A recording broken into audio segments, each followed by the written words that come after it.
to. Carl, I'm Okay, okay.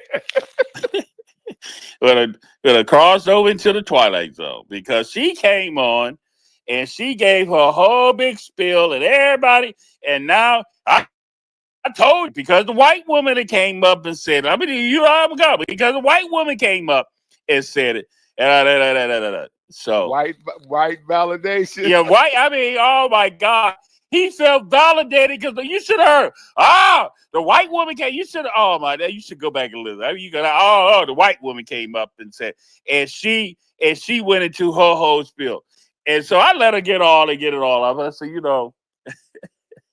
I said, listen. I say I'm a professional. I mean, I've been with Primerica. I'm a licensed insurance guy and have my security license there. I sit down with clients and everything. I say, you know how stupid would it be for me to sit up here with 300 something people on this thing and take your questions. Hey, Joe. Do you understand what I'm saying, Joe?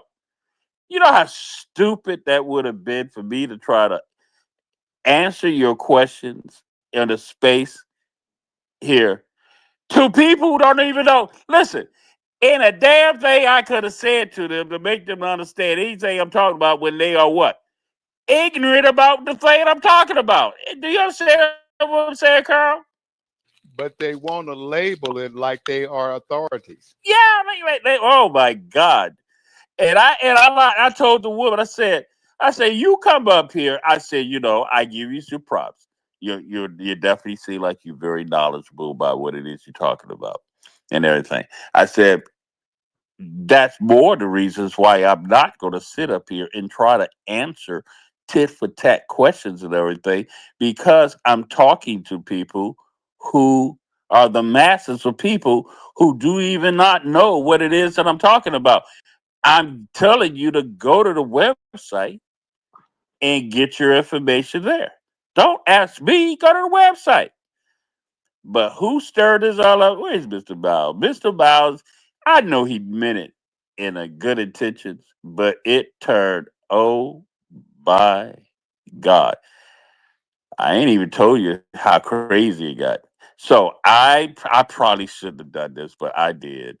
I said because the guy kept calling it a scam, scam, scam. You so scam. Ooh, well, you done. Blah, blah. I'm not gonna let you come up here. This and that. I said, listen, you wouldn't put your money where your mouth is. You say you wouldn't put your money where your mouth is. I said, you calling it a scam? How much money you willing to? And guess what he said, Joe. What's up? I I literally even as soon as he came out his mouth, I realized, oh hell, oh damn it, I should put a, I probably should have came out with the mouth instead of giving. He gonna say, yeah, I bet you $10,000.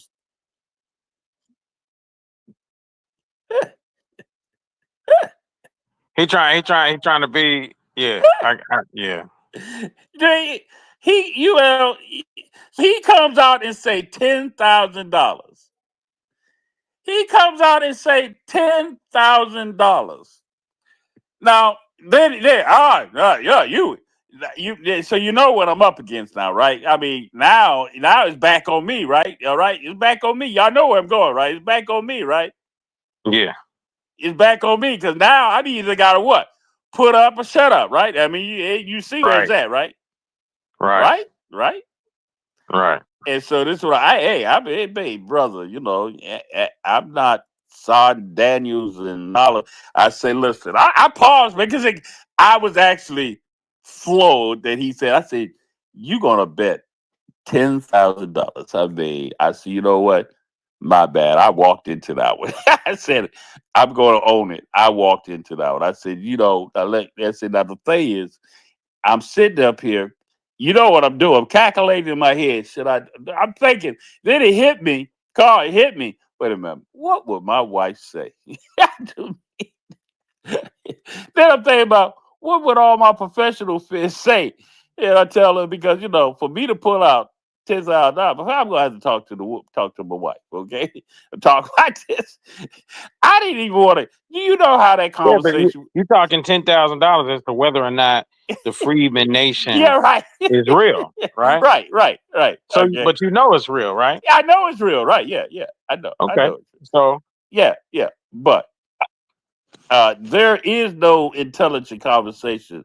You go to your wife and say, "Listen, I'm looking at betting $10,000 and everything," and yeah, but it's not a realized bet, right? Because since you know it's real, then however it is that it is to but be that's not. proven But, that it's real. yeah, but the intelligence of it is that.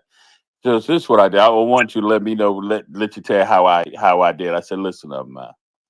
I said, there are just way too many people that I would have to go through, like my wife, to even, and I don't even have to want to deal with how stupid and crazy that is for me to, come out here and bet. I'm going to bet $10,000. I said, the only $10,000 I bet it wasn't even a bet is when I filed my lawsuit, and I paid $10,000 and everything, and that was I didn't have a sure thing that I was going to win. I mean, it was just I had the faith in everything that thing was going to turn out. I probably have more faith in that the Freeman thing is adequate than the $10,000 that I actually invested into the thing. But that's not that is not the problem. That's not the issue. You see what I'm saying? I see you call. You got to put my thumb on. Hey, yeah, that's not the problem. The problem is it just was. It would not have been Well, it because I was mean, you don't have to act. You're not actually pulling out money though. I mean, first off, it's the same right up until anybody until you have can to do it. prove it wrong. But the And I fact mean, is, if it would have you been. prove him wrong, you're not gonna come to him and be like, "All right, where's my 10 grand?" Yeah. You know, Yeah. But my point is, I wouldn't go allow that to go down like that because I'm going to keep it running. See, I hear what you're saying, but I know the demographics of people I'm dealing with and everything. And I would not going to allow that to go down that way. I've been stupid to allow that to go down like that way. So what I did, I said, listen up, man. You said to I'm not, brother. You just being stupid, and I'm not going. I said I got $1,000. Okay, I probably should have put the wager up. I probably should have not. And actually, you do know that I actually played the salesman. I did that wrong. Okay, if you really, as a salesman, you give the number. Am I right? You never right, allow. Am I right? You never allow the client to give the number. Am I right? Am I telling the truth? You know what I'm saying, right? right. Am I right? So I made the mistake by giving control to him and allowing him to give the number. So that I recognized it immediately as soon as it came. I said, "I be damn, I done messed up." Okay, because I gave him control. Now he just called my bluff, right? Do you understand what I'm saying? He just called my bluff, right? He just literally called my bluff. All right. So the bluff should have been me saying, "Listen, I got $1,000. Put your mouth where your mouth at." I should have started that out that way. It would have, at least I would have. Well, because Nah, you opened the door you're for right. a financial wager when you Yeah, right. said you will put your money where your mouth Yeah, is. yeah. That's what You I'm know, saying. I opened it up, and when I should have I guess led with. I would have just said to them all like, well, I mean, what does it take for you to believe in the Freedman? You can go to the Oh yeah, website yourself and and you can so plug in your information. And right, white lady, you can shut up because you can't plug in no information. I mean, Exactly. right. Well, that and actually, what happened? Who just put this in the Contratron? What you doing here? Actually, What are you doing, my ancestor? What are you trying to tell us here? I was just telling you because that was an interview that brother did, and he was good friends with Angie Stone, and he was he was doing an interview on a View. Actually, I was trying to show you guys what happened with Columbia University, but it wouldn't let me share it in the space, saying that they're going to give reparations over $200 million to Zionists. Another incident that occurred, there was a black woman in Queens, New York, And that's one of the things I do. I read the newspaper all the time. I do, I listen to what Marcus Garvey said about reading 4 hours a day. So I try to get that in. So the thing is, there was a black woman that was actually beat down by white people, and it was an older white man that was trying to help, but he was in a cane. She actually got beat down over a parking space. And then they called her an immigrant, and she's not an immigrant. She was a freedman. That was in New York City. Was that recently? Yeah, it was recently. Matter of fact, because I put it on my WhatsApp, I'm gonna try to find it again. But if you pull up New York woman gets into a fight, they beat her and everything else all over a park, and she lives in that neighborhood. Wow. Terrible thing. And I guess she was by herself. No one was out. Everybody else was white, and she was by herself. And they attacked her over what though? A parking space. A parking space. Parking space. And they so that kind of ties in with what is right for us. We have lost our humanity. We need black parking spaces. No, we just need jokers off the planet. I can't believe that, this conversation, segregation, being good or bad for black people. I mean, we've talked about this for years, and it's understood that desegregation was the worst thing that ever happened to the black community in America, because we weren't ready for that. Yeah, we didn't know the reason why it was the worst thing, because culturally we still was struggling with who we were in this country. Exactly. We were struggling with, we didn't, and I'm gonna go put another word in there. We didn't realize that we was in a hegemony. We didn't know that we were fighting up against a system that was already integrated. We didn't have the level of astuteness to even, and I mean, I want to ask my ancestors if you really understand when I say the game was already written. It's like the chess game was already written. The rules is already there. And we would let loose, Carl, we would let loose. Our ancestors would let loose the pawns, the everything was already done, and we got it, but the rules are already played, but we didn't know how to play the game. My ancestors, do you understand what I'm saying? You understand that we I feel like not understanding hegemony. All of this stuff was orchestrated. It was orchestrated. All this stuff is orchestrated. Nothing happens by mistake. There's no mistake that Donald Trump is in office. And right. All this is orchestrated. Now, who is it now? Not what my question is. And now, my ancestors or what? Who is ultimately the orchestrator?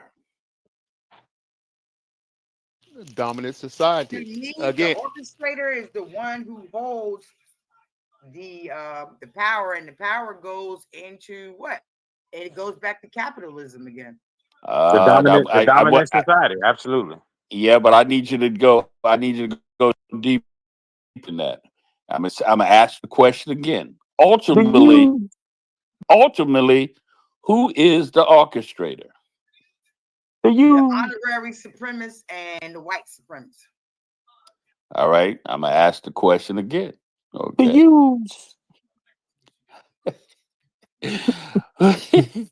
No, we're not the orchestrator. We're the finisher.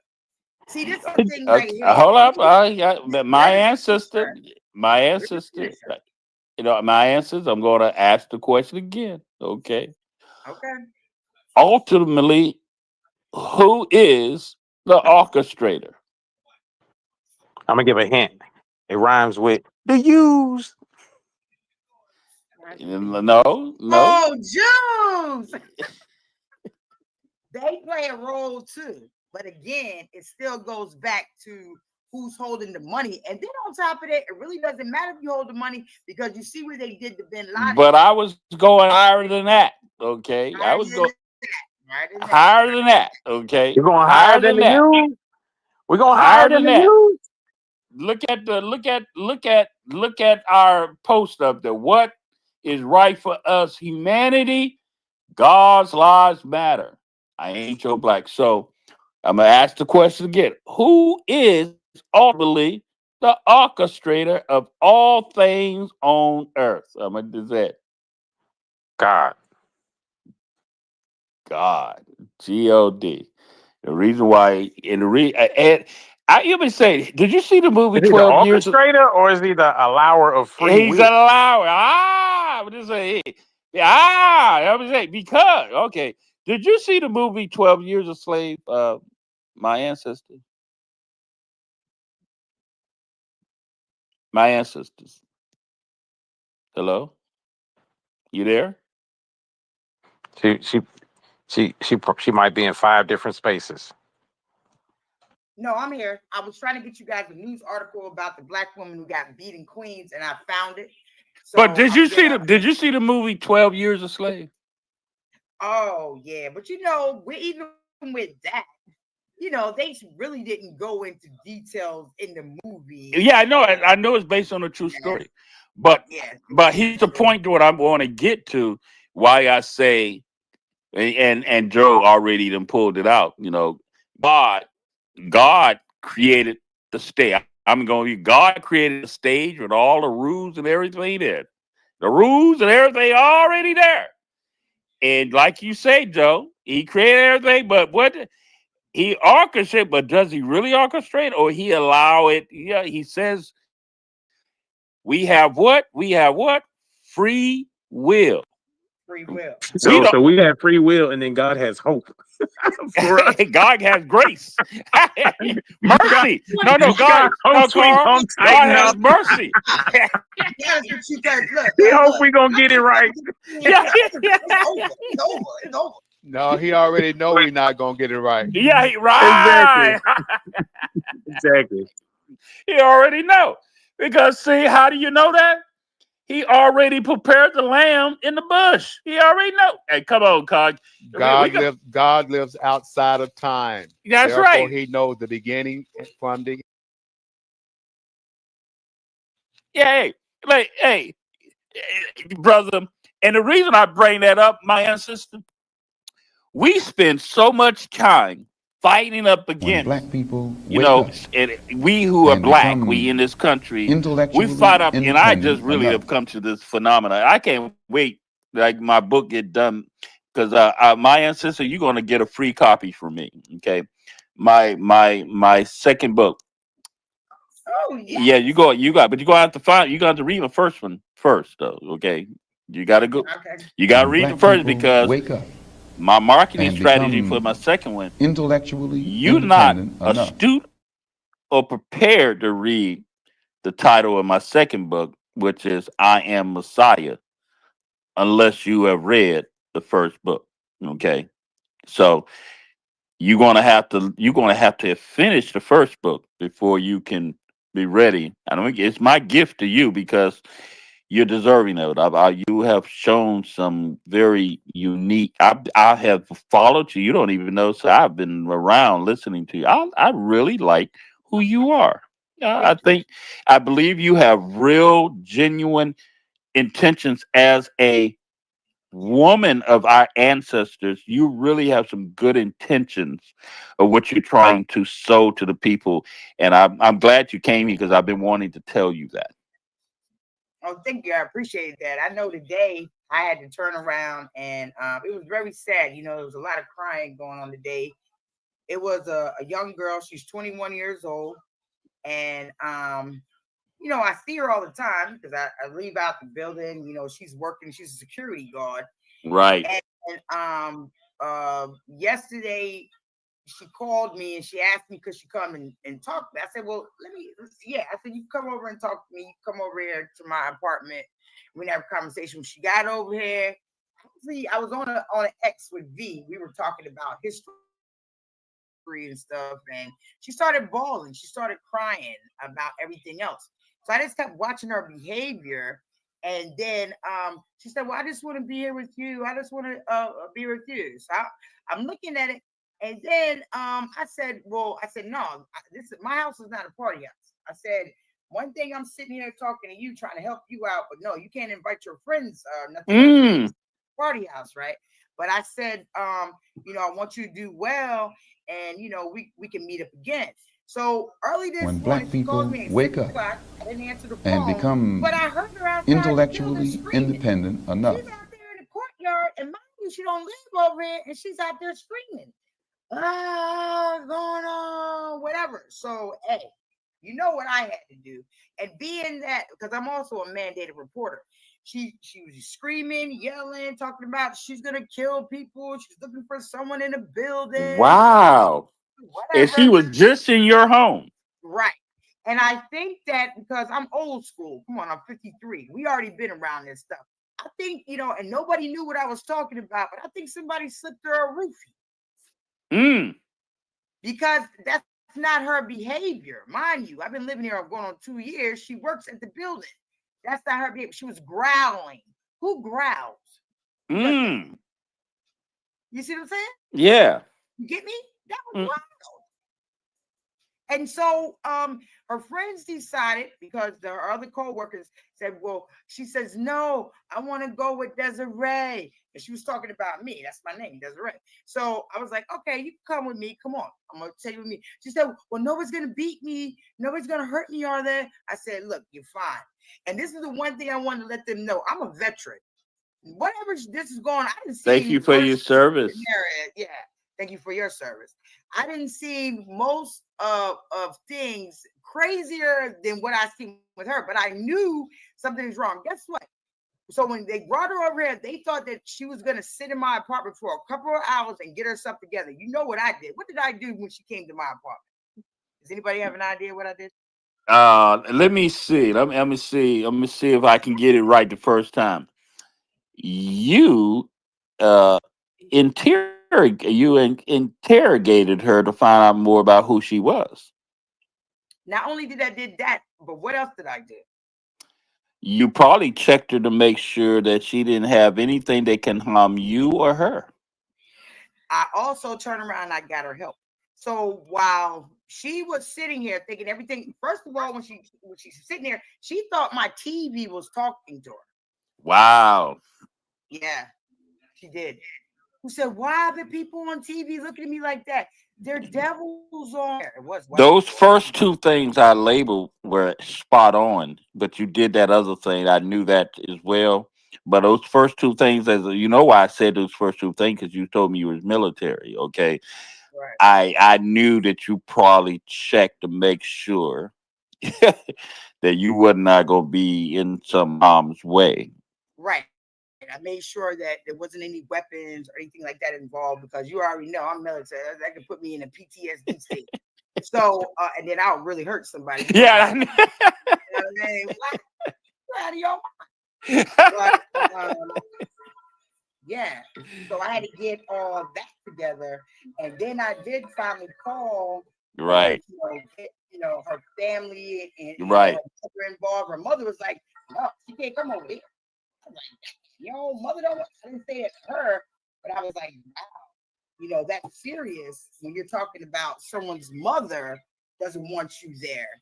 You know, her mother told me she hasn't slept in 3 days, she hasn't eaten in 3 days, and all this stuff is going on. You know what I mean? It was like very sad, and she wouldn't stop crying. She wouldn't stop doing whatever.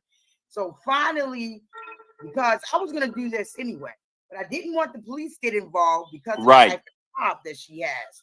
She's actually you know, she went through the class, and she's she can actually, with that guard card, she can turn around and become a police officer, but she can't do it if they got to come and arrest her, because you already know if the police come, they're gonna be like, oh yeah, you going, or we're gonna take you, we're gonna take you forcefully.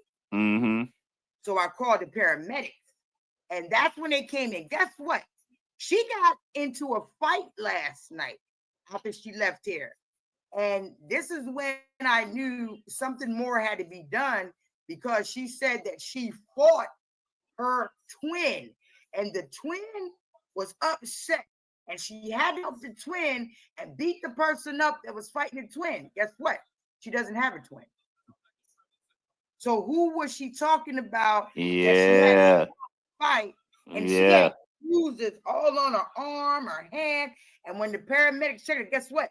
She had a knot on the back of her head, and they think that she had a concussion. Yes. See? You see how serious that is? So Yes. even if somebody didn't give her a roofie, maybe she's tripping like she is because she had the concussion. He had a concussion. She had a concussion. Right. Wow. So I did the best. So thing you've I had a very, very eventful day there, haven't you? I mean, but it's good though, because it wasn't me. Guess who it was? It was God. Right. Because God doesn't put people in your life for no reason. God did. I didn't just do it on my own to get dressed and come outside of my home when I hear her out there screaming and nobody's helping her. So I took it upon myself to get the girl some help. So would you say, so you actually done led this all the way back around to what we was originally talking about, and I was specifically intentionally asking, and you're trying to guide us to say that ultimately, no matter what it is that we culturally are going through in this time or whatever it is, if we trust in God and really trust Him. I'm not talking about that religion and black religion, white religion. I ain't talking about that type of God. I'm talking about if we were really tuned into God, okay, and understood that God ultimately is the ultimately orchestrator that allow us to suffer the consequences of our own actions and everything. Would you say that God actually put you in that place, in that manner, and you took on your own to get involved? You didn't have to. You had free will, right? You could have. What could you have done? You could have like allowed that thing to do what? Do what it do. You didn't have to get involved, right? Yeah, but see, another That's thing that not you, we though, have right? to That's do, not you. and it's not any of us. See, we have to. Not only is God plays a role in our lives, but also the God that's inside of us play a role. There you go. So it's the God inside of us that runs things. And when even when you listen to things when they talk about building up your spirit, Right. your ancestral prayers, when you're talking about the Ori, that is the strength that's inside of you. In order for you to be the humanitarian, and part Right. of being that humanitarian, You gotta what? you gotta tap So into the the God in you. God in us. That's right. And I just finished watching that video of the lady getting attacked in New York, and I don't think she listened to the God in her self, because that wasn't very smart. She was, and it wasn't all white people that was beating up on her. Um, the first person that actually attacked her, if you zoom in on it and look, that's not a all white person. No, that person looks like he might be mulatto or black. And that wasn't even a he. That's a she. oh, The that was a person, she. That was a the man. person. Nah, that's a woman. The person in the white T-shirt with the pajama bottoms. That's a woman. You can, when you zoom in on it, you can see that, and and that person is mixed with something. That person not all white. They look like they're black and white, but either way, the lady sat there and was arguing with them about trash cans that were in the street to hold a parking space. And New York, when it comes to parking spaces from You get DC to you. New York, it's rough Yeah, trying to yeah, get a parking yeah. space. Mm. And so they were holding First come, the first parking serve. space. Yeah, and they were holding it, which, I mean, that's an argument right then and there, whether or not that makes any sense. But they were holding the parking space. This person wanted to get out and argue about them holding the parking space because I guess she wanted the parking space. And then it So turned the into a person that fight. got out the car got her butt whipped, I take. Basically, yep. She got her butt whipped, and so it wasn't all a bunch of white people against this. That guy in the pajama top, bottom pants with the white shirt, looks like they have. Okay. Oh, and that Yeah, was a mask. Yeah. That was yeah, a they got girl. they, It was they a white yeah. person, and it's a white guy. Yeah. Yeah, white guy definitely looks white. The other lady, she is definitely, I don't know, she's tan as I don't know what. She could be white, but she's really tan. But nonetheless, the first person that attacked her was of not of all Caucasoid descent, but they look like whoever they are. They're together, and they whooped their butt. But she obviously wasn't listening to the God inside of her, because the God inside of her would have said, "Nah, you probably shouldn't make Right, that right. move." This is that. I And lived in DC. Come on, I lived in DC, grew up in Philly. You know how it is about parking spaces, dog. absolutely, You know how absolutely, she should have kept it moving. Because you know what I mean. She should have kept it moving. Because everybody, I mean, one of the dudes in the interview, in that news report, he was like, "Look, I waste damn near a quarter tank of gas driving around at night looking for a parking space that's relatively close to where I live."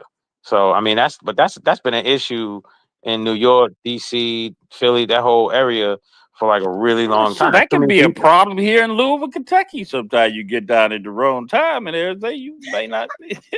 Yeah, but you can. Yeah, but you can find a parking space a block away at the Yeah, very block least. away. Yeah, Around here, but nah, not in New York. yeah. Nah, if 5 o'clock come, it's it's too in late. New York. Yeah. So, to the space that we have in here, what is right for us? Hashtag, what is right for us? Wooful. Okay. I'm going to keep it 100. It's not color. Okay. We need to be willing to have the courage to seek one another humanity, no matter what other people may try to treat you or what the case is. We still, and I think the times are much better than they once were, and I do believe that we can probably practice this a hell of a lot better than it was before. But what if we see, like uh like we was just discussing, that two men Get on ready X for space Hey, had a real quick, Your before you Flag. say that, This can podcast I get offers everybody dealing to share the insights space and to their page epiphany, at the very least? discussing and reviewing everything others are Let's go afraid ahead and to share talk the about. space It's all about to their what page is real right quick. for us. Share it if you I ain't can, your new black. and I ain't that way your old we black. we I can ain't get your future a little black. more attention. America. You know what I mean? Yeah. I ain't So, your black. So yeah, And now, appreciate that. the So host we of got two I guys Ain't Your on X Black, today Mr. Just that As Joe and seem to Uncle have lost their George. humanity. They had a disagreement on. I seem like they want to re-up spaces or what a case. I don't know what happened there. They had a disagreement. One lives in Detroit. The other one going to see his mother in Detroit. Tell the guy, I'm going to be in Detroit. They meet up and they fight. They go at it and fight. Everybody didn't believe it. They cheering it on, them talking about fighting, and everybody didn't cheer it on and everything. But these guys actually showed up and fought. Okay. One guy is 6 feet, 6'4", 275 pounds. Black people The other guy, wake up it seems like I and didn't know. become Nobody gave his size, intellectually but it independent sounded like enough. what they were saying. He didn't know how big the other guy was, okay, and he must have wasn't as big as the other guy. And I'm just gonna tell you, if I would have showed up in a brother 6'4", 275 pounds and everything, I might have turned around. Okay. sounds like somebody else didn't listen to the they God in God. them. They They didn't. didn't listen to their gods. A lot of people walking around here that's not listening to the God in them. God's lives matter. Listening to that, I truly believe that. I do believe, just like Cain before he killed his brother, a voice of God did say, "You do not have to allow what's in your heart." Am I right, Carl? Did he say you do not have to allow what's at you to go do? He tried to forewarn him, right? I mean, I truly believe. Yep. We, He told him he can have master over it. yes, did he not tell him that Yes, beforehand. beforehand? Did he not? It sound like a biblical moment. I do believe that before many of us, not all of us, I do believe that sometimes many of us are so cloudy that we just don't, we ain't listening. But I believe that Or if we, we not hearing. oh, we're not hearing, right? Oh, we're not hearing. I believe what Cain experienced, and nobody talks about that enough. Everybody just say Cain killed his brother, but Cain got a voice. He got the voice that told him. Well, can I go into detail a little bit about my family? And Yes, you may. This is a space of your humanity because God lives matter. Your life matter, and you get to talk about your life, your humanity, any way you want to. all right, so I grew up in a household where I had two other siblings that had a different father than my father. Okay. And growing up like that, and I didn't get an opportunity to actually meet my biological father until I was later. So the whole time I assumed, because this is what I was told, that the man that was there, because I was around before my younger siblings. So I thought Okay. he was my father, right? I never once did not think that he wasn't my father until I was at my grandmother's house one day and my aunt says, you know, that's not your dad. I said, what are you talking How old about? were you? At that time when she said it, I was like 12 years old. Okay. And I said, what are you talking about? Because, you know, people drink in the family. Maybe she, you know, saying something or whatever. I never really thought about it. And then when I got 14, I was at my uncle's house and I was in the backyard. My uncle told me to come in the backyard, and there's this man back there with my mother. And this guy walks up to me, you know, very attractive, very handsome man. My biological father, very handsome. And he says, I'm your dad. And I started laughing. And I walked away because I'm trying to figure out, if you're my dad, where have you been at all my life? Because I don't have any recollection. You at 14 years old, yeah, you know, like So I'm thinking that the other man is my father. So that was a very hard pill for me to swallow at that time. And then this is what really hurt me, because me and the man that I thought was my dad, me and him got into a fight, and I threw a TV at him. And this is the thing, and because when my mother and him got a divorce, she wanted me to come to court, where I went to court, and he says, well, I shouldn't have to give that child anything. She's not my child anyway. And that hurt. It really hurt. So I was at the house and he came over to the house. My mother, you know, wasn't with him at the time. And my baby sister, my baby brother was there. And we was watching the Cosby Show. And he said, and he turned around and looked at me. Is that all you gonna? Now, this is the first time he ever spoke to me like this. Mind you, this is the man that I grew up with, that raised me. And he said, is that all you gonna do? You're just gonna watch the Cosby Show and this and that? I picked that goddamn TV up and I threw it in. I said, get the fuck out of here. This is not your house. Right? And you know, because people didn't realize how much that hurt me. you heard it, yeah, you was hurting. Yeah. Yeah. And I was mad at my mother too, because Yeah, of course. she lied, my grandmother lied, my aunt and uncles lied, and all y'all do is lie, but nobody once told me. So it's like a part of my whole family that I'm supposed to be part of died. And because of all their lies, I got to see my father a couple of times. He transitioned. His mother transitioned. His father transitioned. His brothers and sisters transitioned. I only have two left. One is one foot in the grave, the other foot in the grave, but my Aunt Sharon is still living. And with all that stuff, she doesn't even want to talk to any of them. But do you see how far a lie gets? And why I'm bringing this up is because my baby sister, my baby brother, when I don't go along with their mayhem, because they do things they're not supposed to, just like they can live with mom and don't have to pay any bills or whatever, or help her with the bills, and when she needs money, she calls and asks me. You see what I'm saying? I don't think that's right. Y'all living in a house. How many people mom got living in? She got a 6-bedroom house. All y'all got rooms, and nobody's paying any bills.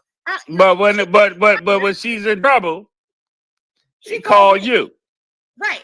And then when I put everybody out, she's talking about something. I'm lonely. I want people to come back. I can't be in this big old house by myself. But this is the thing that bothers me. My brother and sister will come out their mouth and say, well, you're not my real sister anyway. You're only my sister. Oh, I'm happy. After mom had to turn around and bust her ass for all of us. And who do you think raised you?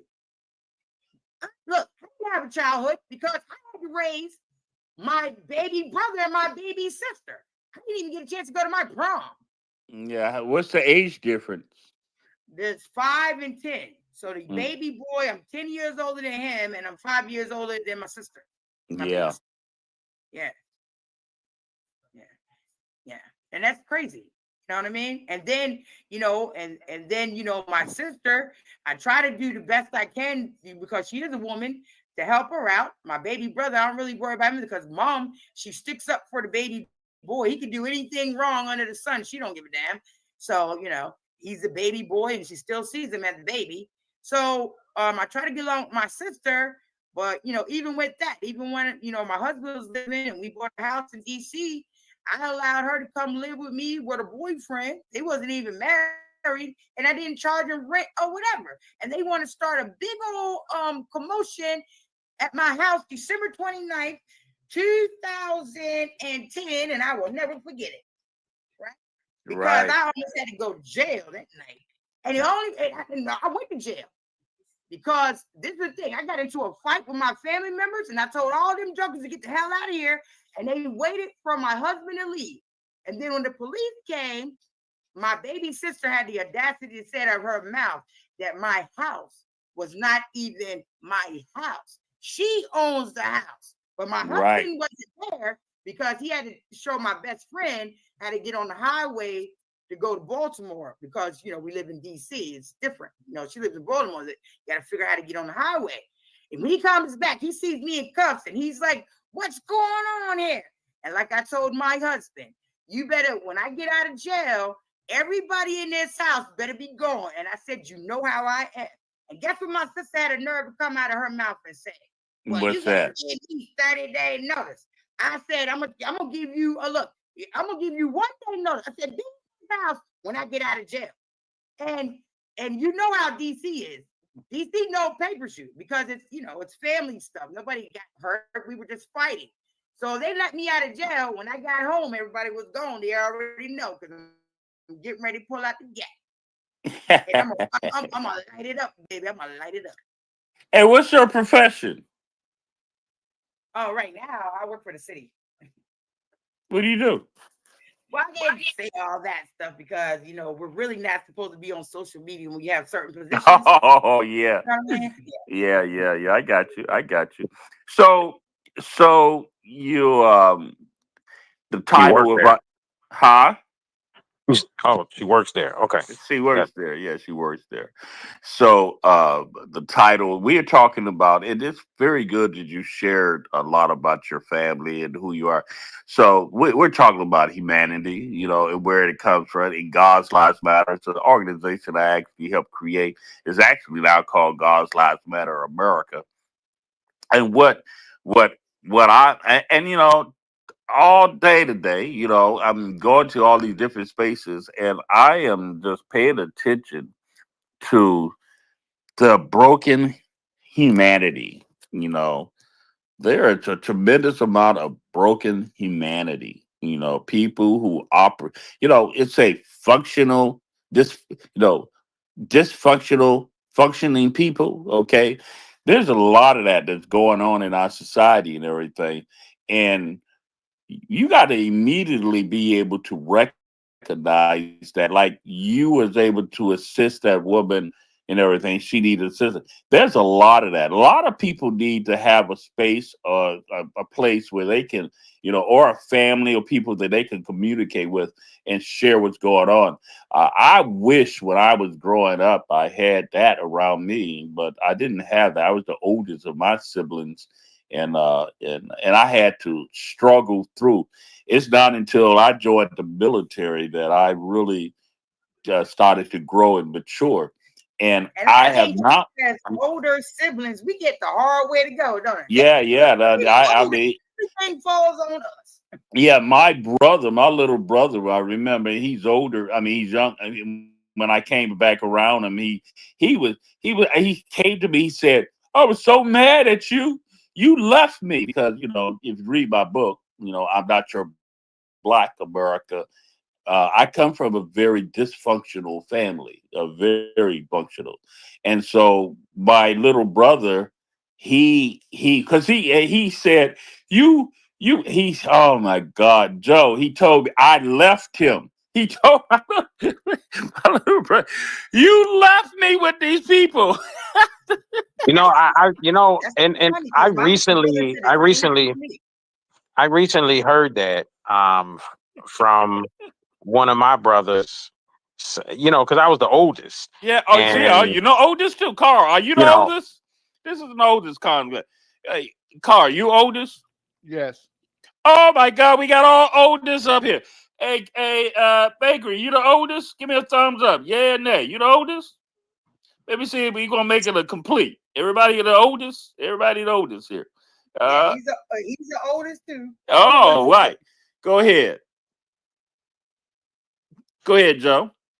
oh no, I was just saying that I recently heard that, and it's just interesting. I never, thought about what it. I mean, I was just moving out as I got older. Right. I moved out at 17, Mm. and I was still in high school, and I was completing my. As a matter of fact, I was a year behind in school, and so I was in the 11th grade, and I moved out. Opportunity showed itself, and I bounced, and it wasn't I didn't don't come from a dysfunctional abusive family or anything like that. I was just ready to go. I mean, I grew up with these younger kids messing with my Legos as I was growing up. I was tired of that. Moms was okay with it too. Like nah, these are mine.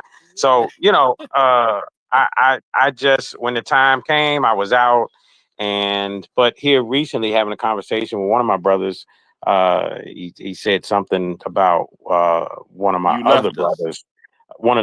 He said that one of my other brothers said that and said that he felt that he still needed his older brother. You know what I mean? And Wow. and I never thought about that. Now. So my little brother told me that. I told him to reminded me. He took me everywhere, and I forgot. Yeah, I used to take. I was driving when I got the opportunity to drive. I was taking him everywhere, taking him everywhere. And he said, and then when mom put you in the military, because I left 17, just turned 18. They signed me into the military in Miami. I left Miami and I went into the military. And when I came back, and he reminded my little brother, and when you came back from basic training, you didn't spend no time with me. You didn't spend no time. And he's right. I didn't. You got to remember, I was a sheltered kid that had just learned how to feel myself, get a Joe. I was trying to make up for lost time, man. It was women wanted the boy shoe, brother.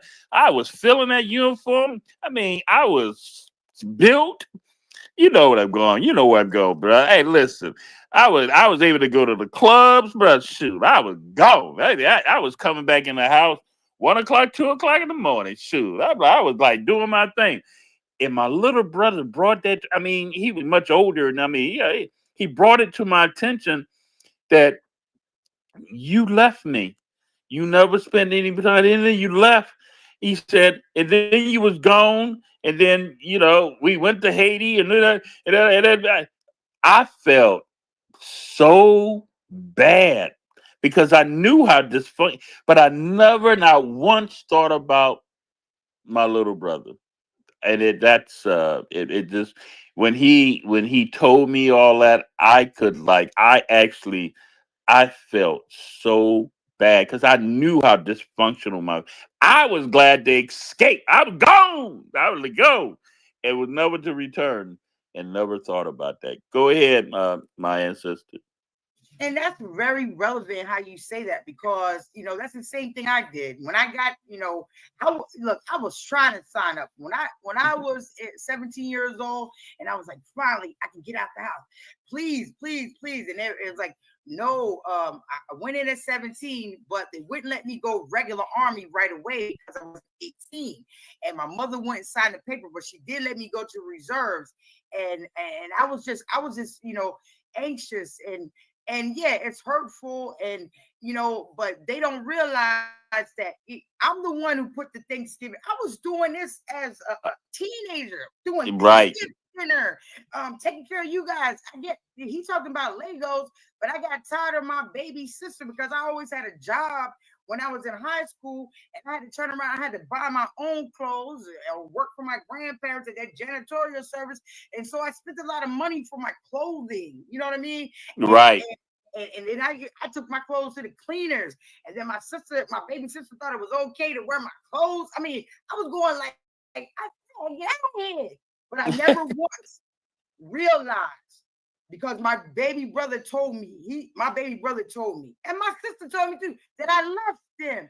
So you heard the same thing. I heard the same thing that I heard. So Wow, wow. I'll that's be what interested. you Carl, did. did you hear the same thing? Baker, did you hear the same thing from your siblings? Did you hear the same thing, Carl?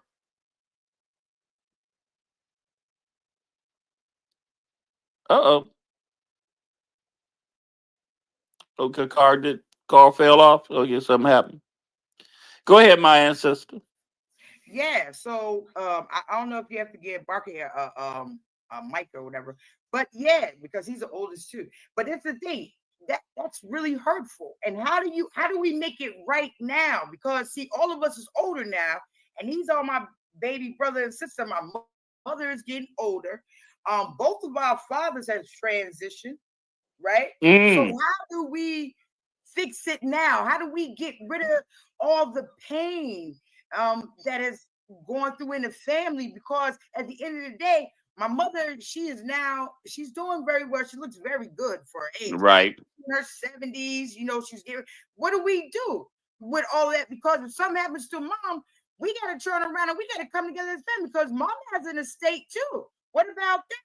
And they already know how I feel. No, she's not going to sell a house. They've been trying to get us out. No, we don't sell. We keep our own property. It's one of the things that I'm doing, like and not to get into all my, but I said I come from a dysfunctional family, so my mother is estranged with her my little brother and my little sister. They don't even talk. Okay, just put that easy way. They say they don't even communicate. Okay, I mean, for a while I was the one because I forgiven my mother. Move on. I guess because I'm the oldest. And when I think about it, plus I wrote my book and everything. And my little brother was mad at me. Oh my God, he was mad at me? How can you talk to them and that? My little brother, he holding a grudge big time. And my son, hey, they are still mad. Okay, still mad at my mother and father. Okay, they holding it tight. And I've actually, I had to accept I had to accept where they were coming from. I had to, and it was hard for me because I mean I'm the oldest and I know what they went through and I understand. But I forgive him. I'm still in a good relationship with even though they've been divorced now over 20 years. I'm in good relationship with my father, and I'm in good relationship with my mother. My mother's here, in Louisville, and my siblings don't. talk to neither one of them. They don't communicate with neither one of them, and don't have no desire to. Okay, Your and mother is a very blessed woman because you forgave her.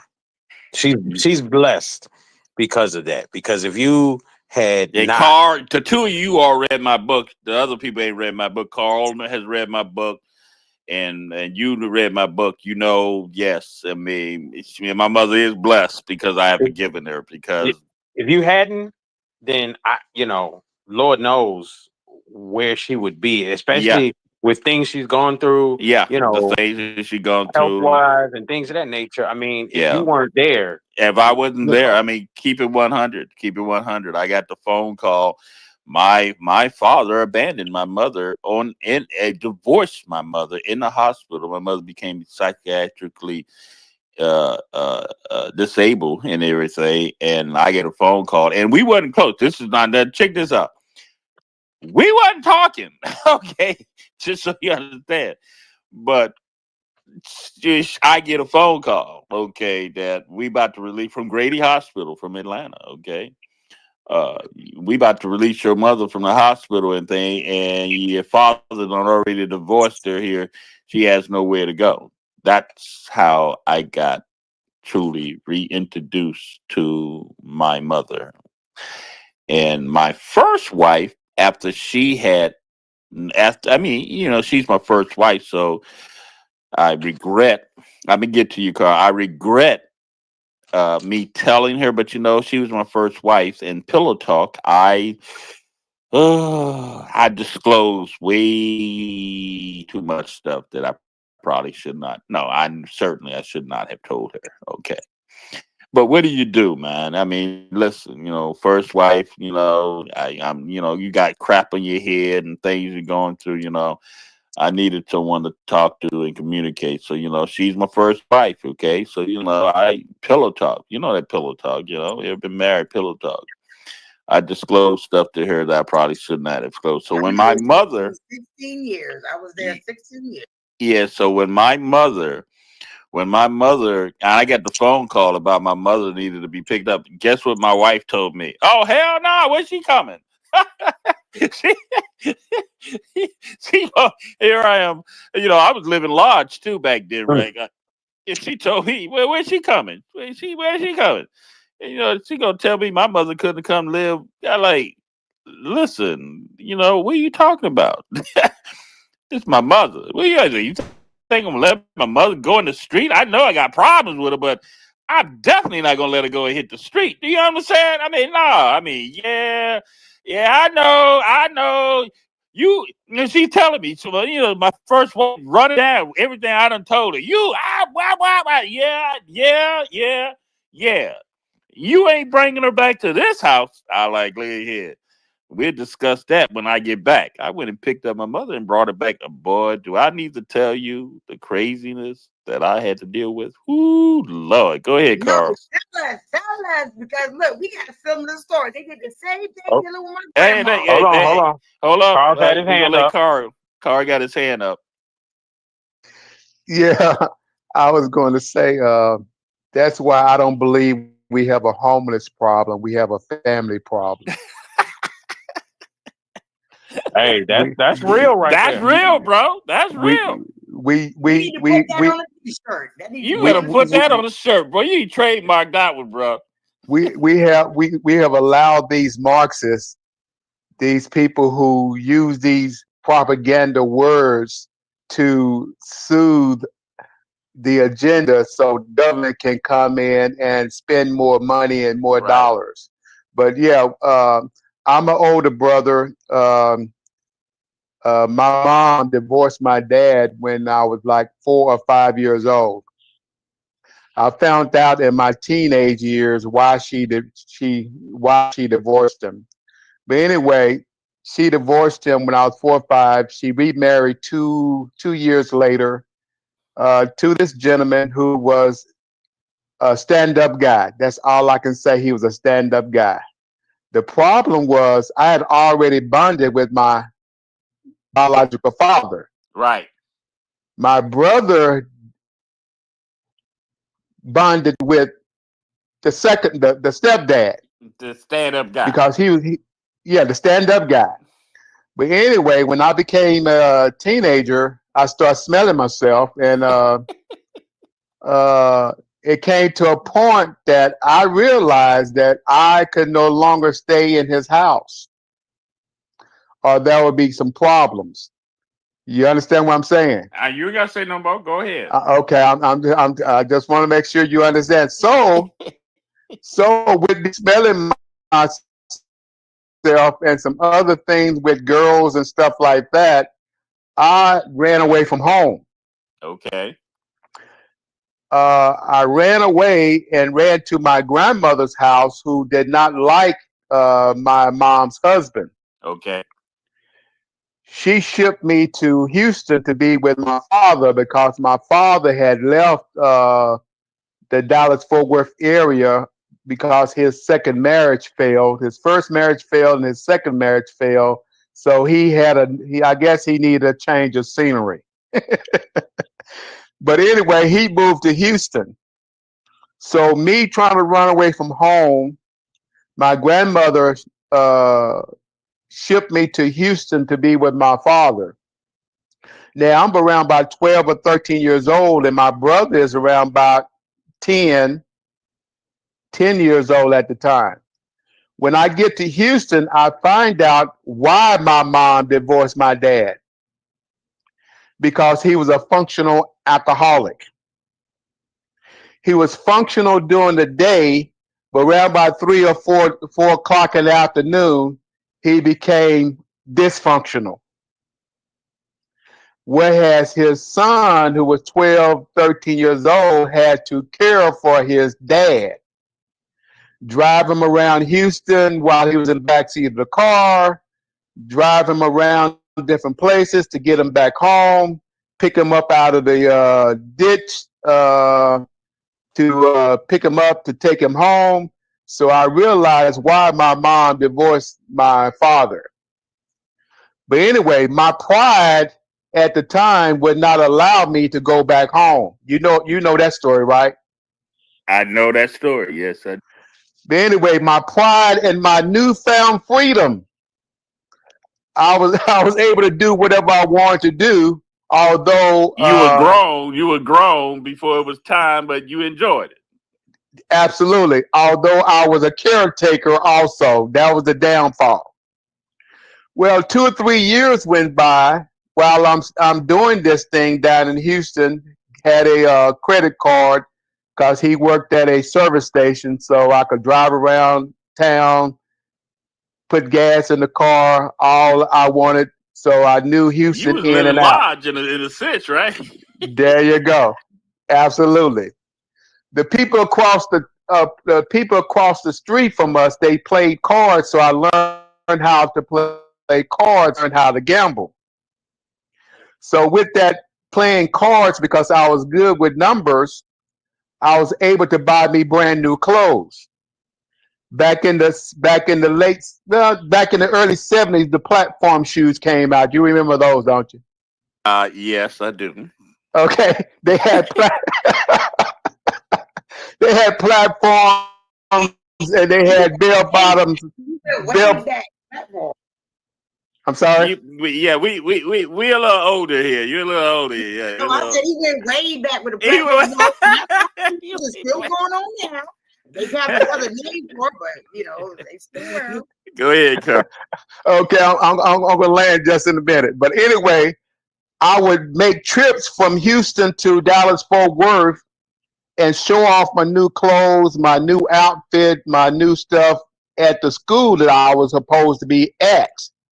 And so my younger brother saw this, and he saw how I was supposed to live in large because I was, gambling, playing cards and stuff like that, and had money.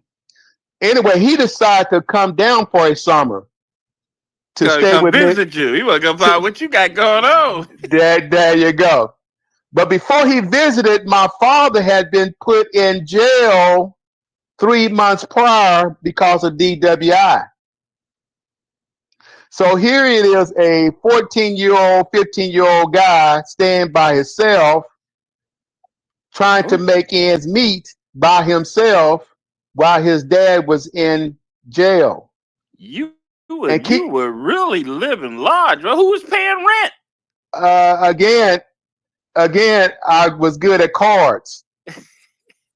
He trying to tell you he was really good You at were cards. you were really good at cards. But anyway, my brother decided to come down for the summer, and I'm trying to take care of him and so forth and so on. And then when the summer was ending, he made this comment that he think he want to stay down there with me. And I said, "Oh no, we can't do this." Hey, Carl, adopt me so you can teach me about the cards. I said, "Oh no, we can't do this." So I got the money for us to have a bus fare. Both of us came back home. I dropped my brother off. Days went by, a few weeks went by, and keep in mind, I'm 15 years old at this time. My mom said, "Well, since you're still up here, you're gonna have to enroll back in school." So I thought about what she said, thought about going back to Houston, but nobody was at home. My dad was in jail. I didn't know how long he was going to be gone. So Carl made a decision to go ahead and enroll in school. My mom never brought up the issue, why did I leave? She never brought up the issue of why did I run away? She never brought those things up. It was just like you went on a vacation and came back home. There you go. But all the while I was in Houston, she would write me letters about what was taking place at home, how things was going. Never asked me to come back. Didn't do nothing like that. Was just keeping me updated on what was going on at home with a little money and many times clothes packages going on down where I stayed. So that's what happened with me. And my brother, again, he stated, why did I leave him for those 2 or 3 years? And then that third year, he wanted to stay down there with me. And I said, oh, no, we can't do this. But short story on that. Oh, all of us got these little stories. Being that needs to be a conversation. Yeah, being the oldest, okay, and the drama and the things and different things ain't going on. Hey Baker, you want to come up and share something now? You want to come and put your story on the table, bro? You being the elder, I mean, you give us a thumbs up, yeah or nay. He's been invited to speak a few times. So okay, all right. You sit on the side and everything. Another being the oldest. Okay, now I'm going here since we talking about this oldest. Okay, growing up in Miami. Okay, growing up in Miami and Christmas. Okay, I just want to let y'all understand something. There is no Santa Claus coming down no darn chimney. All right, there is no gifts. I mean, listen. Plus the racial tension that was going on. But I was it's so hot in Miami. There's no way that Santa Claus could wear that big red suit. I mean, it's just too hot. And then if he's got on shorts and no shirt, he's gonna spin himself up coming down the chimney. And Miami, so, you know what I mean? I didn't know what snow was. So this is an actual true event. Some things that happened. So I remember y'all gonna laugh on this one, but I remember hearing I'm dreaming of a white Christmas. I thought that was a racist song. I had no clue. I said to my mom, because the racial tension was so high in Miami. Stop it. I said, Mama, white people got Christmas too. That's a true My mom said, "Boy, they talking about snow. What snow? What is snow?" And you know your mama would have told you the truth. Yeah, mama, Carl, y'all done read my book. My mom would have told me the truth, right? Hey, y'all, you got to read my book to understand what Joe just said. He said, your mama would have told you the truth. So I came up being the oldest, but I was slow, still thinking Santa Claus. And here my family had their dysfunctional parties. Okay, when I say dysfunctional parties, they got parties going on, and all the kids, and I'm the oldest in the room with all the kids, and I'm the oldest. Everybody there don't believe in Santa Claus, but I still do. I still believe in Santa Claus. And my sister went and pulled my mom and said, Mama, Sean still believing in Santa Claus. And my mother being a little tipsy and everything, gonna slap me side my head. Boy, ain't no such thing as Santa Claus. Get your butt in there. Now, I'm sharing this story with you because I got to understand. I was a little slow, I would have. It made I started looking at my family sideways, but y'all, what's up? I was taught Santa Claus because of y'all. Okay. Y'all could have left the Santa Claus story out the picture. Why the hell you told me about a damn Santa Claus? Then I found out so I was already a pretty astute kid, didn't even realize. So guess what I did with my daughter? Fast forward 40 years. With my daughter and Santa Claus, the conversation of Santa Claus. Man, I told my kid, there ain't no goddamn Santa Claus. Hey, I'm gonna tell you that right now, right? Ain't nobody coming to you. Your mom and dad is the one who take you. Oh my God, my Jackie, she loves Christmas. When I got married to her, she when I told her, she said, "You spoiled your." I said, "Baby, it's because of the life I grew up. I would not." And then when my daughter went to school, at the Christian school, I came to pick her up. The teacher came out. It was during the holidays. This was teacher came out and said, "Mr. Daniels, we got to talk to you." I said, "Yes. Your daughter, Andrea, is telling everybody all the kids there's no such thing as Santa Claus." I'm laughing. Which is funny that a Christian school would even indulge in it to begin with, So the teacher looked at me and I said, "Is it a Santa Claus?" She said, she said, "No." I said, "I didn't lie to her. But Mr. Daniels, with all the other," I said, "Look at here. Those other children ain't my responsibility." I said, "My daughter telling the truth. That's all I care about. She's telling, they didn't re-enroll me, right? I was back. They didn't allow me to come back there no more. Oh, thank you for allowing me to get this done, funny. Oh my God. Go ahead. Oh no, hold up. My man, hold me first. Barry, you want to speak, man? I want to bring you up. You want to share? You want to add to this conversation, man? You can come off the mic.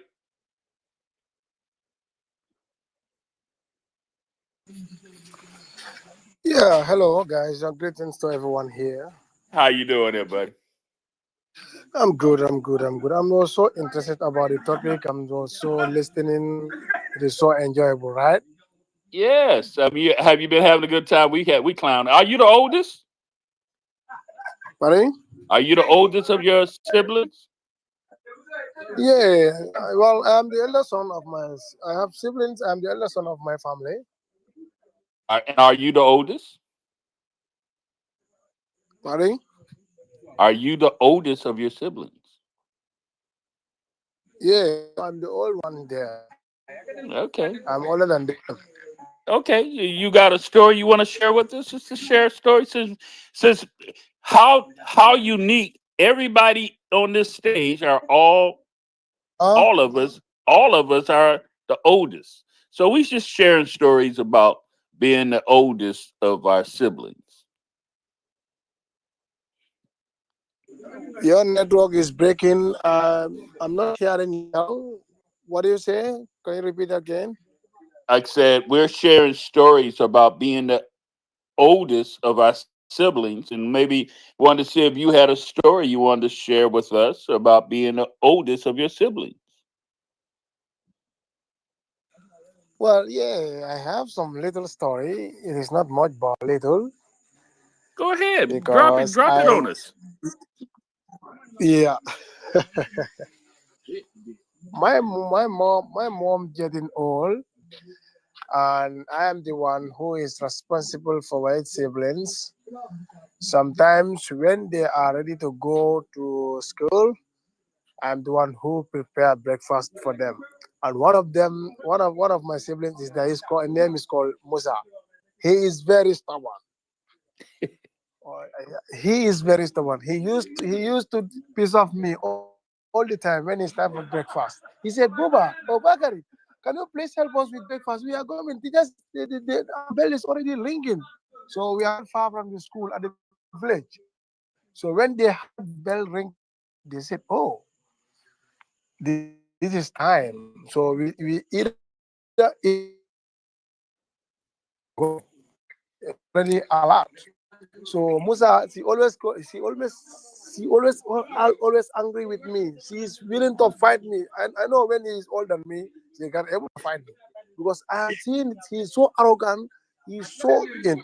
No, she's so arrogant on me when it comes to breakfast. I said, Musa, take it easy. I will give you a breakfast. You'll eat peacefully. You go to school peacefully. He said, "No, you are very lazy. You don't do this. You don't. You used to do this. Mom used to." I said, "Mom is getting old. I'm the one who can provide it fastly, so that you can." Your where are you calling from? Your But internet piece is of me, breaking up. really piece of me. Where are you calling from? Well, record Your internet is breaking as up. I was in a difficult time. You don't hear me. I'm calling Your from West Africa, the Gambia. Wow, you calling all the way from Africa? Well, welcome to the call. Your internet is breaking up. We can barely hear you. We heard you here and there about your little brother going to school and everything, and chastising you about you're not fixing breakfast very well, huh? Yeah, well, that's right. My signal is not that much good. It is breaking up, so I cannot able to speak. But here to Okay, listen. But I'm enjoying the conversation, right? Yeah, okay then. Well, very I'm speaking from West Africa, the Gambia. in Gambia. Wow. Thank, Uh, thank you, thank you for tuning in, brother.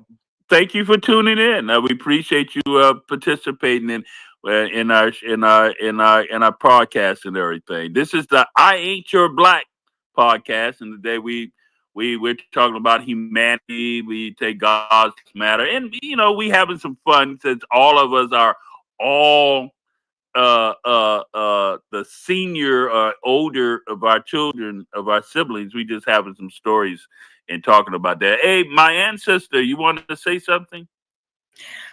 Yes, so let's go back to Christmas. Actually, my birthday is the day after Christmas. So Oh, okay. yeah, so when I was growing up, it was cool. I used to get a gift on my birthday and I used to get a gift on Christmas. But as I got older, they wiped it away altogether. So yeah. So I was either gonna have one or the other. And so I never had a birthday party was growing up. I know Wow. my brothers and sisters had birthday parties, but I never had a birthday party. So I turned around. It was probably about, I think my, no, it was my living there. I'm not shorty. I was in the military at the time and I threw my own birthday party. Go And on. I threw my own birthday party because I didn't have one. And my grandmother helped me. She was still living. So she helped me with the food. And she, you know how the grandmothers are. You want to have a birthday party, you better get everything together. She wants this and that. And she said, I will do it. You know, I miss my grandmother so much, you know. My grandmother was, if I didn't have a cheerleader in my life, my grandmother transitioned last year. That was very hard for me. It's still hard for me sometimes today. She was your cheerleader, huh? My grandmother was always my cheerleader. She was always my cheerleader with everything that I did in my life. She would tell them, leave her alone. Don't bother her. This is my grandbaby. And she was saying that as I got older. I said, oh, okay. Go away, you know. And as far as somebody climbing down a chimney, if that was a black man that actually came down some chimneys in somebody's house, somebody gonna get killed today. Somebody's gonna die today. What are you doing in my house? Yeah. He's drinking my milk. Yeah, eating my cookies, ready. Yeah, but you know the racial tension growing up in Miami and in my household, it became, and once I put it together, it made sense that there was no such thing as Santa Claus because there ain't no white man coming to Miami. Hey, we from Miami, bro, right? Hey, what the hell? You know, we ain't even got a family. What the hell you talking about? Man, we coming to the hood, man. You better Opalaka, Liberty City. Man, get your. So when I finally put it all together, I started realizing, man, and you know what I did though? You know, just for I used to go and ask people because since it was such a dramatic trauma for me. You know what I did? I asked people, when did you learn or find out that Santa Claus wasn't real? You know, who told you? You know, that was a very interesting observation. Um, and I remember doing it when I was working at the hospital. And I would just have, it was holiday season, so we sitting around talking, and I brought it up, and they all laughed at my story and everything. Like, y'all laughing, you know? Hey, you know that is real. So I asked the question. So, who told you Santa Claus wasn't real? And you know, it was interesting. Multiple times they said they grew out of it or their older brother or they discovered, but who they said never told them was their parents. Right. And how do we heal from that? How I found out Santa Claus wasn't real is that I snuck downstairs because you know everybody goes to bed Right. on Christmas Eve. So You're I right. sneak downstairs. That's who I see eating the cookies and drinking milk. And this is my dad. This was the Did one you I ever go tell them? Yeah, I was like, what are you doing? What are you trying to eat? Santa Claus cookies. And that's when he was like, oh. Well, the bag is out. The bag is out. Hey, the cat is out with his cat out the bag. Yeah. Yeah, but I found it interesting. I was mad. Yeah, of course you was. I was mad because we made those cookies for Santa. How old were you? When that happened to me, I was 8 years old at that 8 time. years old. 8 years old. I found it interesting, especially listening to white kids talk about it. It was very interesting. And some of them really said it was an emotion. I mean, multiple times brought this up. The white kids who talk about when they found out, it was an emotional thing for them to learn that their parents been lying to them. Because they said their parents went through a whole, white folks, they went through a whole, I mean, they made a whole plan. I mean, it was all. And when they really found out that they were, I had multiple times. I had some white folks that told me how angry they were that their parents, but they never talked to them about it. They never talked to them about it, but they became angry. That was deep. I thought that was quite revealing about the different cultures and different things. And then some people, some told me, my brother told me, my big brother, sister told me. I said, but did your parents ever talk to you about it? No, we never even talked about it. So it's kind of like no one discussed it. You just grew out of it. And You know, I think it's interesting to find out what ages some of the uh, people of Caucasoid persuasion um, were told that Santa Claus was not real. when I talked to my wife about it, she had me, since she's the youngest. She said she learned, but her parents never told her. Her brothers and sisters told her, that there was no such thing. But she learned very young. She learned very quickly because she had 5, 6 brothers ahead of her. She's the youngest, so of course. She said she learned very quickly, but they did play. She did tell me they played along for a very long time until eventually somebody like, God, ain't no damn sense. That's the only reason why I say that. I feel like it seems like the innocence of melanated folk is stolen much earlier. Yes, you're right. Than many other cultures. Especially you caught what I was saying. I didn't want to say it. You said it. You said what I discovered. I discovered the innocence of our demographics of people seem to have been. That's what That's what my wife said to me too, Jackie. She said, "Your parents." She said this to me.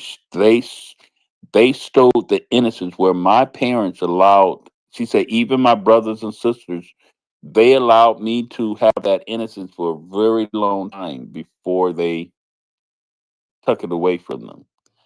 So, so right now, okay. So what happened? I had these hardcore guys in my home. They know I don't believe in Santa Claus, Christmas, everything. But my wife, she loves Christmas. She loves She loves decorating for Christmas. You know why? Because her mother loved decorating for Christmas and this and that. So when because I didn't, in my first marriage, I didn't do no Santa Claus stuff. I didn't know we ain't putting up no damn tree. I mean, no, I didn't do any of that. Okay, and no, we ain't doing that nonsense. We packaged up and I gave, but we look at it. Ain't that. But when I got married to Jackie, okay.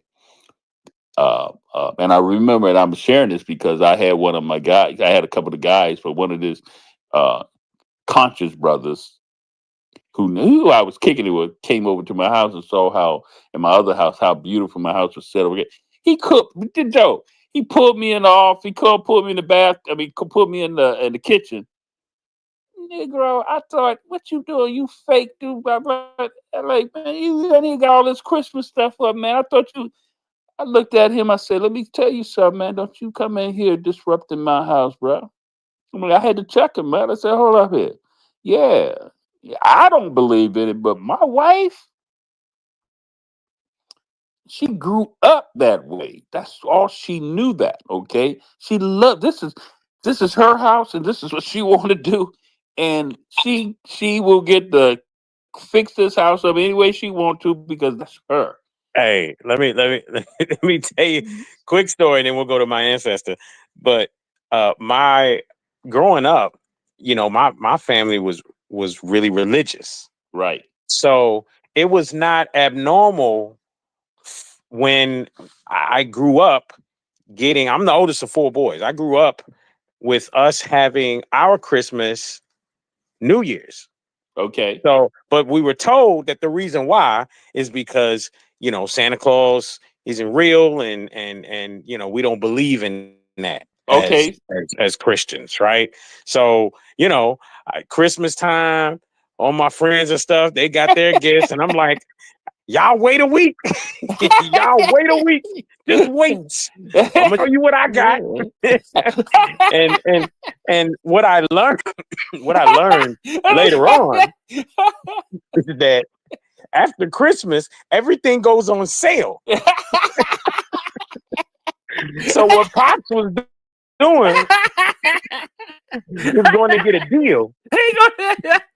That's what I ain't never it heard ain't that really one have before. too much to do with religion or not believing in Santa Claus. Nothing. Yeah, Economics. Hey, look, Economics. economics. You know what? Absolutely. After talking to your father, I can believe that. He like, yeah. and you know, and when, as I'm sitting here in this space and I'm thinking about it, then I'm thinking about all the things that we talk about and how things are orchestrated and the Yeah. monopoly board that's put together and everything. And I'm like, that was part of his. He orchestrated that. That was part of the monopoly board that he created for our lives. And we just believed it. You just believe it. We didn't know anything different. Didn't know anything. Now he told you right. There ain't no son Santa Claus, but he didn't tell you. He didn't say He the tell you about reason his economic.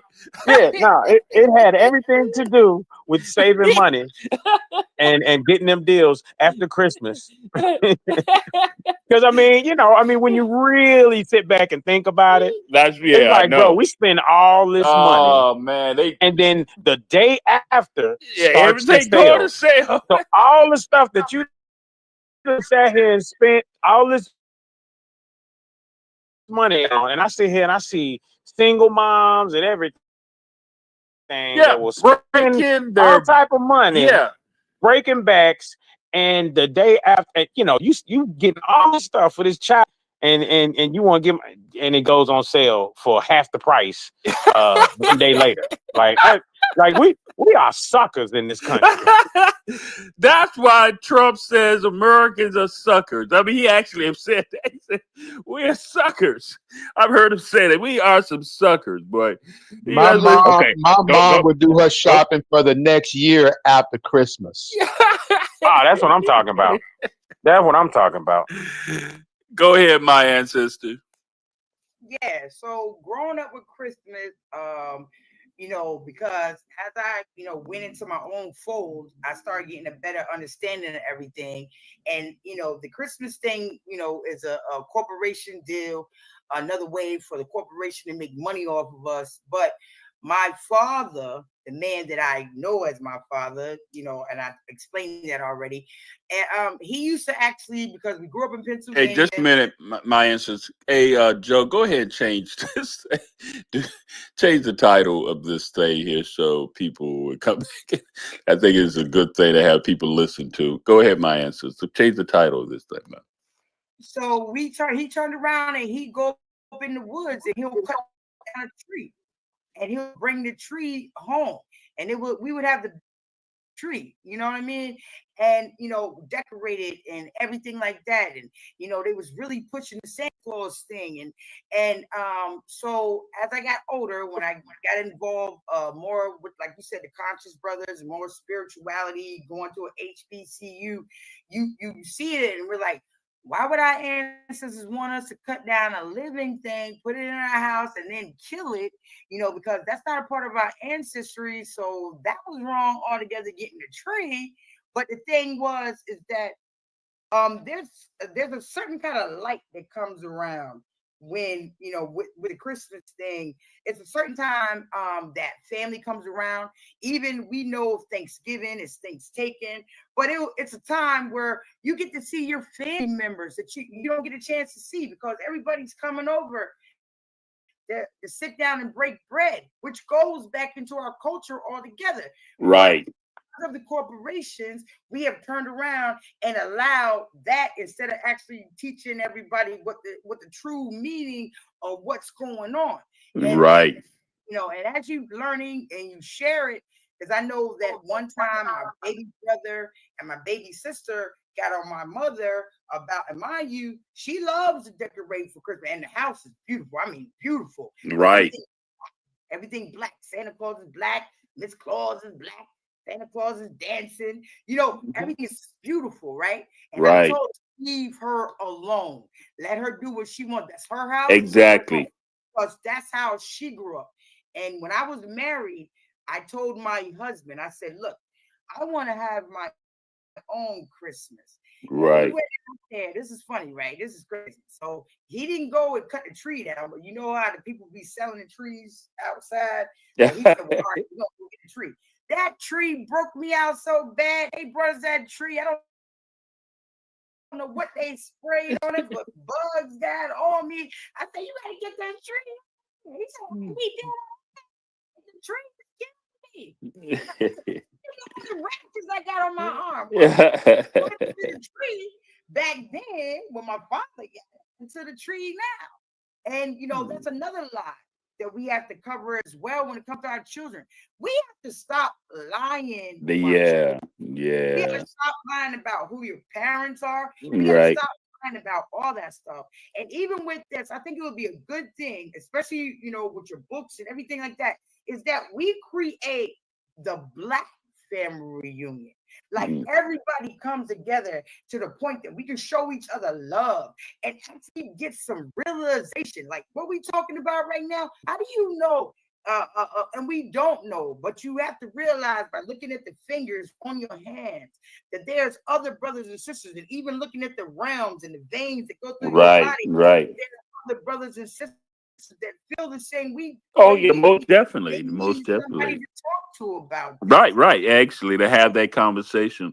Like I give you an example. My birthday, since we're talking about my birthday is January 6th. I was in I was Capricorn like me. You a Capricorn? Oh, we Capricorns are special. We December 26th. I'm a Capricorn. That's right. Oh yeah, that's right. You did say your birthday is that. Yeah, you're a Capricorn. So my birthday is January 6th. So I'm in Were you at the Capitol? Huh? Stop it. I know that. Nah, I hate now that my birthday is associated with. There you go, clown. I hate now that my birthday is associated with that nonsense, man. But anyway.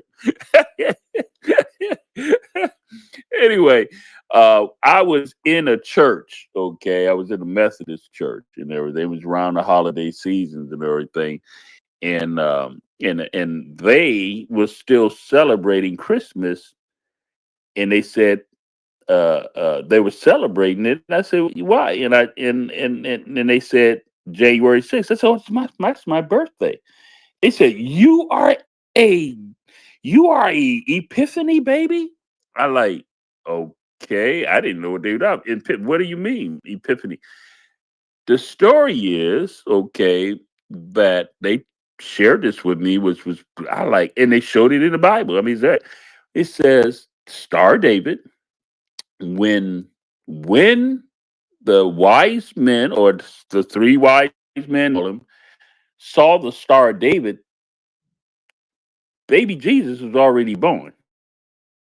Okay, the Star of David was an indication that the child was born. Okay, it took them 12 days to get there. So the nativity scene, they said, is a lie. Okay, the baby a while to travel there. The story is the Epiphany. The story's not they said the story is not the gifts, the matter and what they gave. The story is the Epiphany. You know what the Epiphany is? They said the not to return from where they came from. Why? Because the king didn't send them there to send gifts. He sent them there to discover where he was so he can have him killed. And they did not return from where they came from. So the story, this is what messed me up, man. All that time, said they turned what would you do to turn your whole life around for Jesus? These wise men, why they called them wise men, you go into just go back to the story. Go back to the Bible and read it. They did not return from where they came from. They changed their whole life around and did not go back to the king. That's deep. So they said the real story is, what would you do to save baby Jesus? Would you turn your life all around? And you see how have you ever heard that before? That's totally different. I like So that's how I got. You might have just told some people some stuff that they never know, because I don't recall if I knew that. Now every time I share it with people, and some people, hey Carl, did you know that? Yeah, yeah. The shepherds went to the stable. The Right. wise men went to the house because Hmm. it was days later when they got there. That's why they were in the house. And yes, the King Herod wanted them to come back and tell him where the baby lied, and they did not go back to King Herod because Right. he had intentions of killing the baby baby Jesus. Exactly. Now I got to go talk to my parents and, and You know fix why and they fix was and killing fix this baby Oh trauma yeah, right now. yeah, you. Anybody who know the biblical stories, you know why they was trying to kill the male. It That's was right. okay. There was going to be born. Okay, and these kings and their egos, they couldn't imagine someone's going to be greater. I mean, it was a prophecy. It was a prophecy that a king was going to be born on everything, and they wanted to get, and they knew it was going to be a boy, and they supposedly knew what it was going to be born, and so it was already a known thing that on this day to go and kill. And see, they try to call but that didn't happen. They try to kill all, but isn't it a story that they try to? It's some. I mean, they did go out and kill. They do the same thing to us right now when it comes to our children. Our children are not even safe in these hospitals because they are melanated, because they come from our lineage. So they turn around and they want to kill them. And that's exactly what they wanted to do to Yeshua, because Yeshua was of color. He was black. And they wanted to kill him. And they already they said it, like you said, the prophet, yeah, the king is coming. The real God is walking here, and this is what's going to be done. You see how they turn around and manipulate? But here's the deeper part of what I want people to understand. Why is it? This is what, and Carl, maybe you can speak to this. Why haven't the religious leaders come, especially when it comes to us culturally, and try to and tell that story correctly? Why? Because they need too much money. But I want to hear from Carl because he was the pastor. Carl, why you think they don't tell that story correctly, Carl? Uh, the 2 years and under babies being killed. Yeah. And then the 12 and it took 12 days before and the truth and the reason why it wasn't about the mirror, the gold and all that other crap that they brought. The epiphany was the real story is that they did not report back. That's the real story. The real story is that what made them wise. See, they say what made them wise is what they brought. No, what made them wise is that they did not return from where they came from. And when I realized, I said, why don't they tell that story? It's just every time I think about it, I always wonder why is it that story, because it's Because it's commercialism. People are focused on the gifts. mm. Oh, because of the gifts, commercialism, right. Yeah, we around, right. We that preparing for the new year. You're gonna get everybody spending money and everything. Going into the new year and everything. So you got that three. And when do they start? They start. Pastor trying to get a gift too. Pastor trying to get a gift. They got that 3 months. Get that 3 months. It starts when they done started it early now. Halloween now. October done turn into a big. Am I right? Every Yeah, holiday. I yeah, mean, yeah. the American economy has I mean, this thing is whoever's behind Monopolized, it. baby. They have Monopolized. monopolized all of this stuff to where every holiday is a big deal. So you getting through the holidays, you got to pay for birthdays, you got to pay. I mean, it's just ridiculous. All the stuff that every time you turn around, there's a new something that you supposed to that society says you got to Yeah, spend money on. yeah. And it's led by corporate greed. I mean, just keep it 100, man. You know, you can start seeing it in commercials. Christmas in July. I mean, god damn, your commercial. Christmas in July. What the hell that mean? We in July. Y'all see the commercial talking about Christmas in July? What the hell? The hell we ain't talking about Christmas in July? I mean, so we talk Yep. about we got to be so careful about the monopoly. It's all about programming. Yes. Everything it's all about programming. Even talking with people recently, What's up, baby? even all the futuristic movies Right. that we saw when we were younger, and now you look and see these things that have come to fruition. Right. It was all about programming to get you used to it, so that when it gets here, you're okay with it. Mm. So that when it gets here, that you're fine with it. So one day ET gonna really phone home.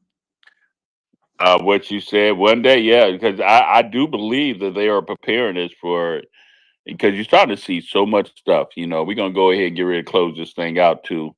But you starting to see so many things about UFOs, you know, and I've been thinking about this. You know, I truly believe. I mean, I think before, good Lord, take me up out of here and everything, is that I'm going to see some evidence, some clear, unidentified flying objects, some ancestry creature we're going to hit. I'm starting. I mean, I'm not trying to sound weird here, but I'm just saying. I think that before I leave up out of here, man, I think I'm gonna have a close encounters. We're not being weird. That's the absolute truth because those things are happening right now. Parliament talked about it in their song, So my right? ancestor, I want you to treat this. We're gonna go ahead and close out. I don't like to stay here long, so we're gonna be closing this thing out a little bit after 9. So use this as your opportunity to give your last submission or how you feel and everything, so you can close it, and then we're gonna pass it on to everybody else. So go ahead. Oh, too bad you guys are leaving. I Yeah. really enjoyed it. I had Well, my I'm glad to know that you loving us and you kick it. But, my strategy is that this is Thursday. We gonna be back here Tuesday, Wednesday, and Thursdays. My goal is I know everybody I know those other spaces that act like they have nowhere to go. I mean, I got a family, I like to do other things. Look at here, I can't be on this thing 4 or 5 hours. Okay, so I give myself a time limit. Okay, I can't listen. I'm not gonna be here. So the closest is I'm here from 7 to 10 or whenever I'm ready to say let's close it up. So I'm like, we're gonna close it up. Okay. If it was a lot more people here, then I would probably say we stay here. But it's just us. Yeah, I know you're having fun, but we'll be back here Tuesday. You can bring and invite other people, but you know why I'm that way. You're a military person. You should understand that. well, What is it about the military? as far as I love the military, I every love the time. military, yes. Yeah, but as far and I love my friends and stuff. I met in the military, and that's a whole nother subject altogether. Maybe that would be something Yeah. if we get veterans in here that actually talk about. Because look, I got veterans. Look, and other service. Look, that's right. I got a winery over here. You want to do something here? Look, they are veterans just like me. Yes. But the thing is that yeah, it was orchestrated as far as how they turn around. This is what they do. One of the things that we are constantly getting robbed. We are constantly getting robbed. The jokers they're not even robbing you on the corner no more. Like somebody sticking a gun up in your head and say, hey, give me everything you got in your pocket. They turn around, they robbing you on the jobs that we work at. It's They're in our robbing face, isn't it? bank accounts that we're going to. They're robbing us with all these fictitious holidays that we spend time on. So every time you turn around and you work for these corporations or whatever, you are constantly getting robbed. You are constantly getting pimped. Who Hustled. is Hustled. the whore? Are we the whore? I feel like I'm the whore. I feel like I'm a prostitute out here until I have my own. No, and it's serious. Until I have my own. Because you don't even know if I turn around and I buy me some property or some land, and you got some, oh, we need this land. We got to build a highway in front of your house. Oh, no, you don't. You see what I'm saying? Oh, no, you don't. And I don't care how many times we get bullied or whatever. No, we don't. We don't sell. We don't sell out to these corporations. Right. Sell out to anything else. And we keep it real with ourselves. And that real is more than you having that breath of life. That's the God inside. When black people wake up if you are honest and person, become you're a good person, intellectually independent nobody enough. Because if I walk down that street and I'm doing the righteous thing, or trust and believe, I may not turn around and see it, but who I confront, oh, they see him behind me. We getting ready to wreck shop. Yeah. And that is wrecking the shop, not only when it comes to the spiritual way of doing things, but also when it comes to the human way of doing things as well. Amen. Amen. As you become more and more righteous, you're going to have the army. Look at all these organizations out here talking about they need to build a military. Your military is the people that you are amongst that are good people, humanitarians, and that are righteous.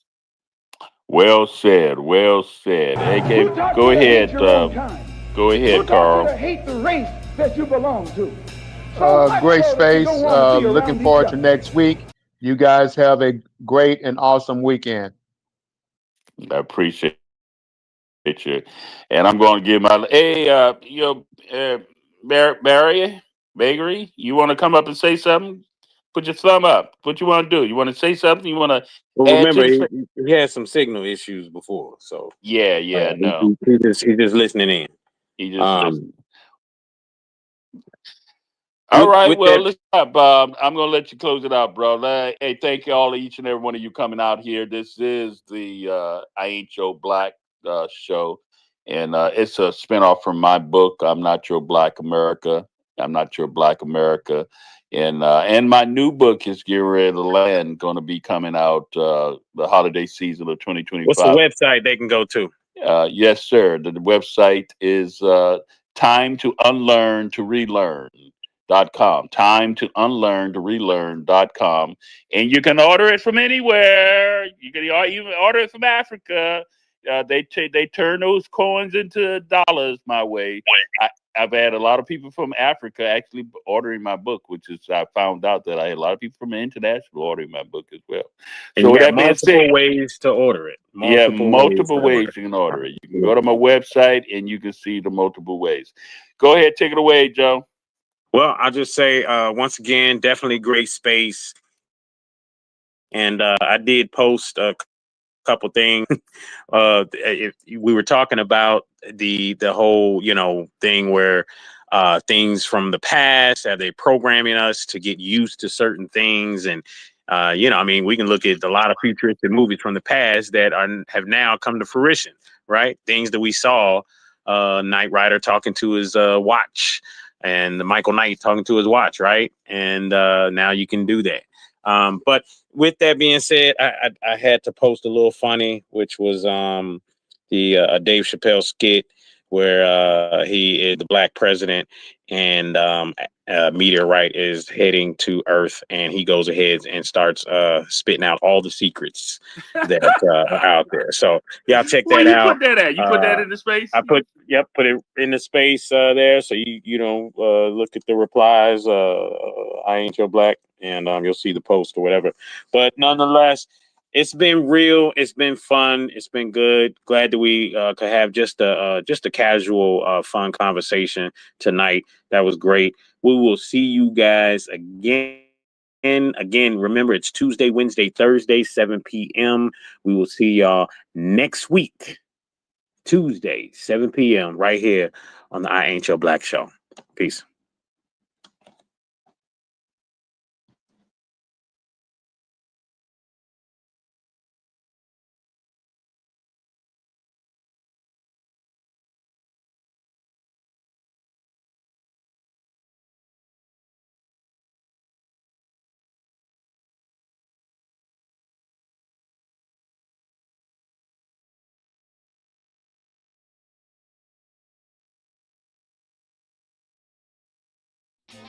Get ready for I Ain't Your Black. This is the podcast that offers healing, insights, and epiphanies, discussing and reviewing everything others are afraid to talk about. It's all about what is right for us. I ain't your new black. I ain't your old black. I ain't your future black. America, I ain't your black. And now, the host of I Ain't Your Black, Mr. Just As Joe and Uncle Bijan. You got a man like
Who taught you to hate your own kind?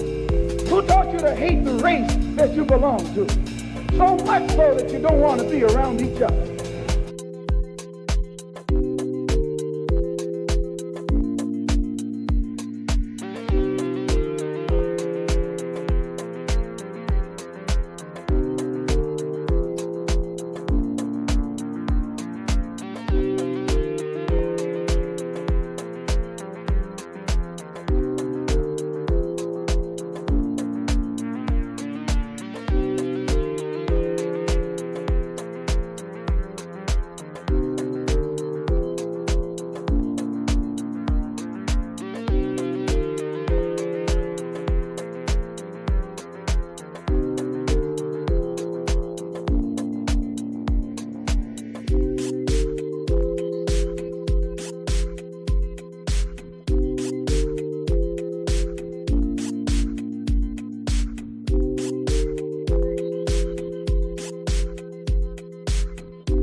When black people wake up and become intellectually independent enough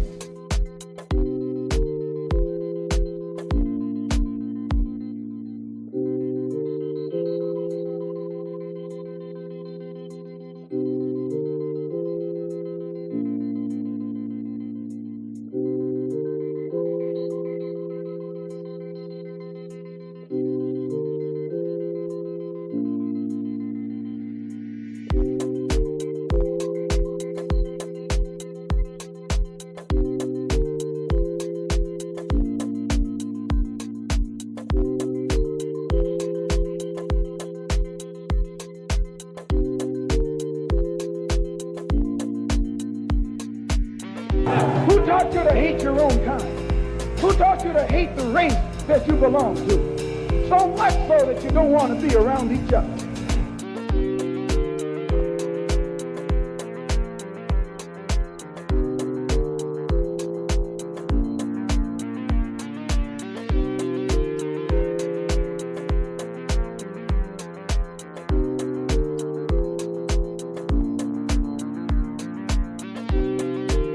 black people wake up and become intellectually independent enough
Who taught you to hate your own kind?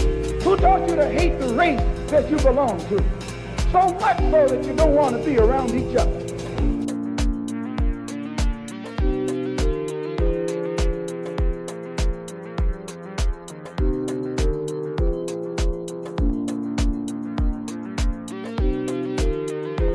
when black people wake up and become intellectually independent enough